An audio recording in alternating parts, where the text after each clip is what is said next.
Assalamualaikum warahmatullahi wabarakatuh. Perkenalkan, nama saya Nikmatus Sa'dia dari kelompok pertama dan juga sebagai pemateri pertama.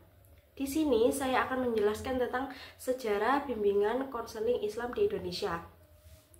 Nah, pada poin pertama saya akan membahas pengertian tentang konseling Islam terlebih dahulu.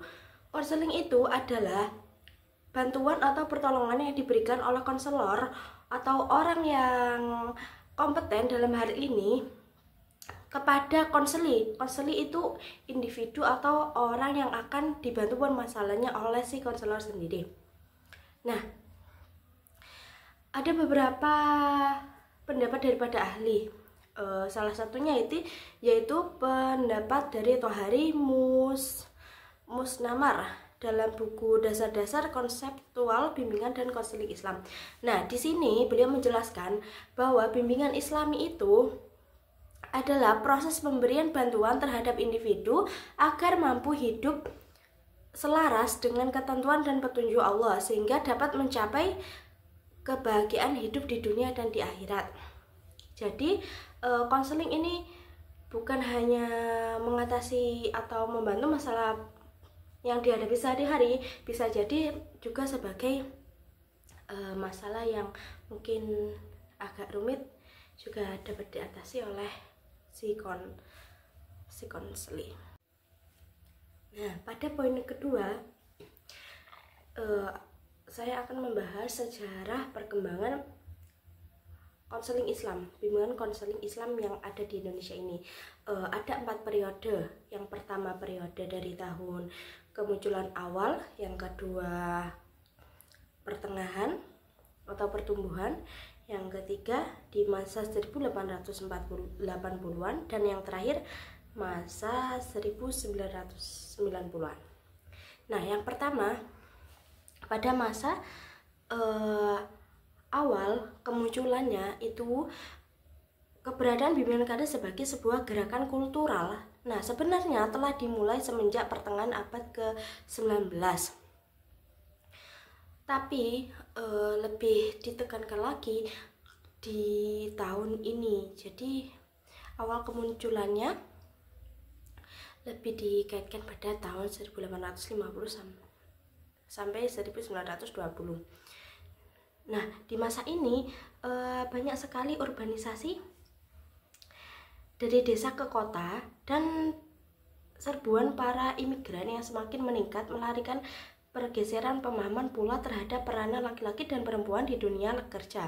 Nah, laki-laki ini dianggap lebih cocok untuk bekerja di luar rumah, seperti pabrik, perkantoran, dan lain-lain. Sedangkan dibandingkan perempuan yang hanya tinggal di rumah. Nah, masyarakat desa datang berbondong-bondong ke kota untuk mencari pekerjaan yang layak. Akhirnya banyak pekerja pertanian dan peternakan kehilangan karyawannya. Nah, pada tahun 1844 Masehi, pertumbuhan distribusi populasi masyarakat dengan pergerakan masyarakat komersil di perkotaan meninggalkan sejumlah masalah besar seperti kejahatan, kriminal, dan beberapa perdagangan manusia yang sangat miris tentunya ya. Dan pada tahun yang sama, Frank Person mendirikan Vocational Bureau atau yang juga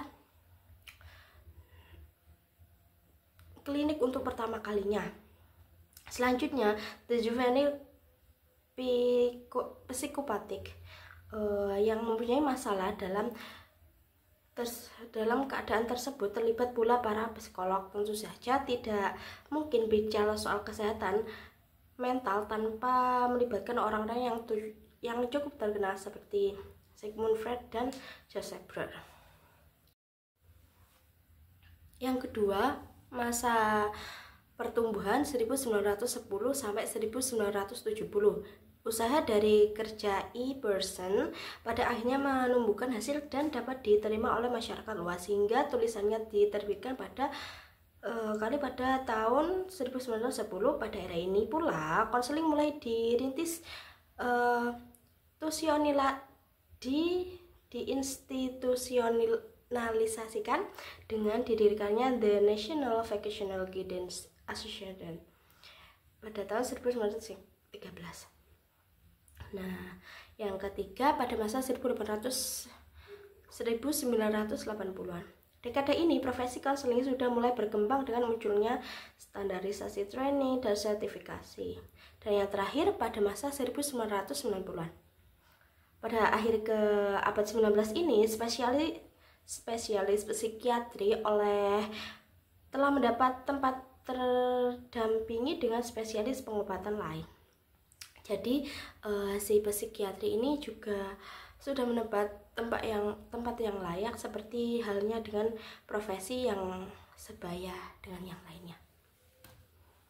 Yang selanjutnya ada tujuan bimbingan konseling Islam, yang mana tujuan ini adalah agar fitrah yang dikaruniakan Allah kepada setiap individu bisa berkembang dan berfungsi dengan baik, sehingga menjadi pribadi yang kafah dan mampu mengaktualisasikan apa yang diimaninya dalam kehidupan sehari-hari, dalam bentuk kepatuhan terhadap hukum-hukum Allah, dalam melaksanakan tugas kekhalifahan di bumi, dan taat dalam beribadah dengan mematuhi segala perintahnya dan menjauhi larangannya. Dengan kata lain, tujuan konseling model Islam ini dapat meningkatkan iman, Islam, dan ihsan setiap individu yang dibimbing sehingga menjadi pribadi yang utuh, yang diharapkan agar mereka bisa hidup bahagia di dunia dan di akhirat. Melalui bimbingan konseling Islam ini, terbinanya iman setiap individu sehingga membuahkan amal soleh yang dilandasi dengan keyakinan yang benar. Selanjutnya, ciri-ciri bimbingan konseling Islam. Yang pertama dan paling pasti, yaitu berlandaskan pada Al-Quran dan Hadis. Prinsip-prinsip dalam bimbingan konseling Islam berpedoman pada ajaran yang ada dalam Al-Quran dan Hadis. Itu berarti semua panduan dan pendekatan yang diberikan harus sesuai dengan tuntunan syariat Islam yang mencakup aspek akidah, ibadah, dan akhlak. Yang kedua ada integrasi aspek spiritual dan psikologis. Konseling Islam tidak hanya berfokus pada masalah psikologis individu, namun juga harus memperhatikan aspek spiritual. Dalam prosesnya, konselor membantu individu untuk memperkuat hubungan mereka dengan Allah melalui peningkatan iman dan takwa. Selanjutnya, ada memperhatikan nilai-nilai moral dan etika Islam.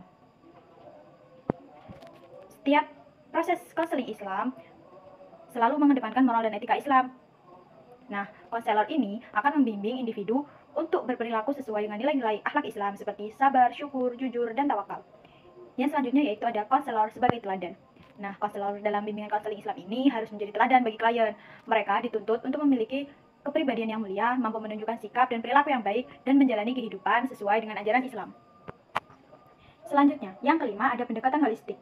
Nah, konseling Islam ini tidak hanya memperhatikan aspek emosional, tetapi juga aspek fisik, mental, sosial, dan spiritual seperti yang sudah saya jelaskan tadi. Kenapa? Hal ini didasarkan kepada pandangan Islam yang melihat manusia sebagai makhluk yang utuh, di mana semua aspek tersebut saling terkait. Yang keenam, mengutamakan pendekatan preventif. Nah, salah satu tujuan utama bimbingan konseling Islam ini adalah untuk mencegah masalah sebelum muncul, dengan memberikan bimbingan yang berlandaskan pada ajaran Islam. Hal ini berupaya membentuk kepribadian yang kuat dan mencegah individu dari pelaku yang menyimpang atau bermasalah.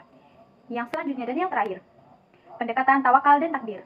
Nah, konseling Islam ini mendorong klien untuk menerima takdir dengan sabar dan ikhlas sambil tetap berusaha sebaik mungkin. Prinsip tawakal yang diajarkan ini agar klien dapat menyerahkan hasil akhir kepada Allah setelah berikhtiar. Dengan demikian, bimbingan konseling Islam berfungsi tidak hanya sebagai penyelesaian masalah psikologis, tapi juga sebagai sarana untuk membentuk kepribadian yang selaras dengan ajaran Islam dan mendekatkan diri kepada Allah.